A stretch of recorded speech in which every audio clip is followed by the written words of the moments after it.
Le prophète Denis Lessi. J'ai une question à vous poser en tant qu'un homme de Dieu. Ouais. Depuis votre début dans le ministère, est-ce que vous avez des regrets? Oui, j'ai beaucoup de regrets. Oh là là. 2 ou 3, ça aidera les... Premier regret, des erreurs qu'on a commises dans le ministère. Si je peux reprendre aujourd'hui, je ne peux pas faire ça. C'est top, ça se fait ça. Je regrette certaines choses que j'ai faites, D'accord. qui ne cadraient pas parce que j'avais l'immaturité. Si je dois reprendre, je conseille à ceux qui servent Dieu, en tout cas, profiter du temps que Dieu t'a accordé pour faire du bien et faire ce que Dieu t'a demandé de faire. Voilà. Ça, c'est le premier regret. Le deuxième regret, comment les hommes de Dieu, on a commencé à abandonner Dieu pour les autres histoires banales. Et pourtant, Dieu nous a fait du bien. Ça, c'est le deuxième élément que je déploie pour tous les hommes de Dieu actuels. Dieu nous a fait du bien. On était simplement servir Dieu, prier et puis craindre Dieu. Mais maintenant, on a beaucoup de justifications et on commence à mélanger Dieu avec la magie, avec des mensonges, avec des prophéties qui ne collent pas, avec des choses qu'on fabrique nous-mêmes. Que j'appelle les mains qu'on a là, ça passe pas. Et pourtant, Dieu, si Dieu ne parle pas, il ne parle pas. S'il parle, il parle. S'il ne parle pas, il ne parle pas. On reste naturel.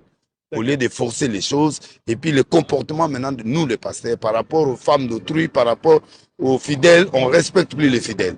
On doit respecter, parmi des éléments que je demande, on doit respecter les fidèles. La femme d'autrui est venue, restons dans la prière, restons dans la parole. On ne peut plus aller gauche à droite. Ça fait la honte.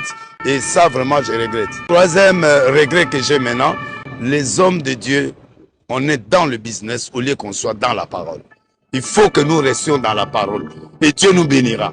Mais si on entre dans le business, c'est pourquoi il y a trop de création, il y a trop de mensonges et trop de fabrication. Donc, restons dans la parole que d'être dans le business. Dieu nous bénira. Par rapport à tout ce que vous venez de dire, pensez-vous que vous êtes sincère et exemplaire maintenant?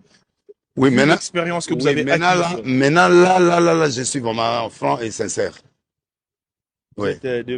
Oui, je suis franc et sincère. Moi, j'ai toujours été franc et j'ai toujours été sincère. Mais il y a des choses dans le passé et ce que je déplore maintenant par rapport à nous tous. Ça, c'est si je m'écarte, on dira que non, lui, il est saint. Mais je crois qu'on doit faire le minimum d'efforts pour que nous puissions reprendre notre vrai Dieu qu'on avait parce qu'il nous bénissait. Je suis venu à Paris pour une grande croisade à partir du 11. Mon numéro, c'est 033 75 12 93 850. 45 rue de Délizy, 93 500, Pantin, étage 2, porte 204. Donc, je fais un témoignage de ma vie, les échecs et les réussites que j'ai fait dans mon ministère. Je peux enseigner ça aux autres. Et puis, pourquoi on a abandonné le premier amour, l'amour qu'on avait dans le temps de servir Dieu simplement. Maintenant, on commence à compliquer à servir Dieu avec la magie, avec des choses. Non, Dieu nous a aimés simplement. Alors, venez écouter ce témoignage. Ça sera le 10 et le 11.